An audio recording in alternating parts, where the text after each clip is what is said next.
మేడ్చల్ జిల్లా షామీర్పేట్ పిఎస్ పరిధిలో గొలుసు చోరీ దొంగలను అరెస్ట్ చేశారు పోలీసులు. జల్సాల కోసం వృద్ధురాలి మెడలోంచి బంగారు గొలుసు ఎత్తుకెళ్లిన ఇద్దరు క్యాబ్ డ్రైవర్లను అదుపులోకి తీసుకున్నారు. నిందితుల్లో కరీంనగర్ జిల్లాకు చెందిన అంజిరెడ్డి, బండ్లగూడలో సిద్దిపేట జిల్లాకు చెందిన నరేందర్ రెడ్డి ప్రస్తుతం బోడుప్పల్లో ఉంటున్నట్టు తెలిపారు.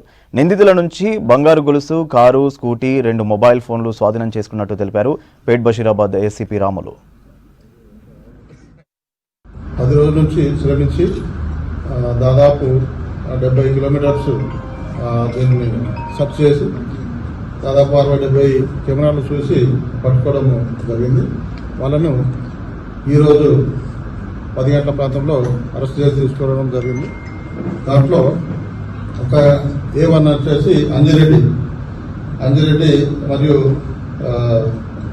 నరేందర్ రెడ్డి అలియాస్ నవీన్ రెడ్డి, వీళ్ళు ఇద్దరు కూడా అరెస్ట్ చేసి తీసుకోవడం జరిగింది. ఆ రోజు అనగా డిసెంబర్ 10వ తారీఖు నాడు ఉదయం అందాజ 12:30 గంటల ప్రాంతంలో ఒక వృద్ధ మహిళ, అంటే 55 సంవత్సరాల వయసు గల ఒక మహిళ మూడుచింతలపల్లి విలేజ్ లో వాళ్ళ హరిహర రామాలయం టెంపుల్ దాటుకొని ఆమె పొలం వైపు వెళ్తూ వడ్లు ఆరబెట్టుకోవడానికి వెళ్తుండగా వీళ్ళు వెనుక నుంచి స్కూటీ పైన, బ్లూ కలర్ స్కూటీ పైన ఆమెను ఫాలో అయి ఎవరు లేని ప్రదేశం చూసి ఆపి ఆమెను బెదిరించి ఆమె